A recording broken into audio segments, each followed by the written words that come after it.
ఎక్కడున్నావు నిఖిల్? ఆ black mailer ఇక్కడికి రాకముందే ప్లీజ్ నువ్వు వచ్చేయ్.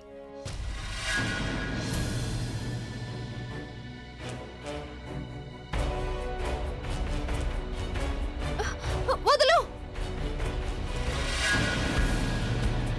గేమ్ ఆడాలని చాలా ఆశగా ఉంది కదా నీకు. ఇప్పుడు నేను నీకు చూపిస్తాను అసలైన గేమ్ ఎలా ఉంటుందో.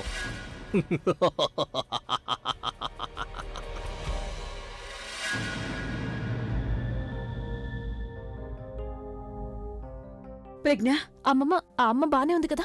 ఆ బానే ఉంది. సరళగారు బావున్నారు. కానీ నువ్వు ఇంటికి తిరిగొచ్చేసావేంటమ్మా? అక్కడేం జరిగింది? ఆ వ్యక్తి మొహాన్ని మీరు చూసారా లేదా? అవునమ్మమ్మ, నేను అతని మొహాన్ని చూశాను.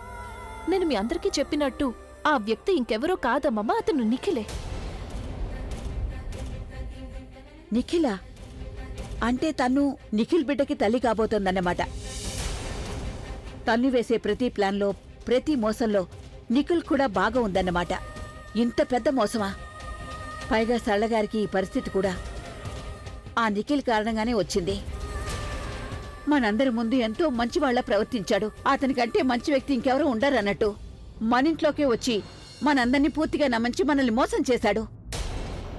వదలకూడదు, అస్సలు వదలకూడదు. మన దగ్గర ఆధారం ఉంది కదా, అందుకని ఇప్పటికిప్పుడే తొందరగా వెళ్ళి అభికి చెప్పేద్దాం. అలాగే తన్ను గురించి అందరి ముందు నిజం బయట పెట్టేద్దాం. లేదమ్మమ్మ, ఇప్పుడు మనం అలా చేయలేం.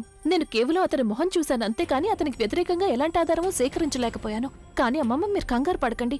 ఇప్పుడు మనకి తెలిసిపోయింది కదా ఆ వ్యక్తి ఎవరు అని. అందుకని అతని గురించి నిజం బయట పెట్టడానికి మనకి ఎక్కువ టైం పట్టదు. అమ్మా ప్రజ్ఞ, దీని గురించి నువ్వెంతో కష్టపడ్డావు.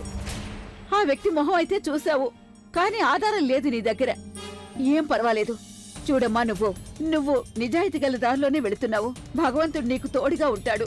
అలాగే మనం ఇంతవరకు ఊహించలేని దాన్ని భగవంతుడు అది చేసి చూపించాడు. అరే, అర్చన మాకు ఒక వీడియో చూపించింది. నేను కూడా చూశాను, సరళగారు కూడా చూశారు.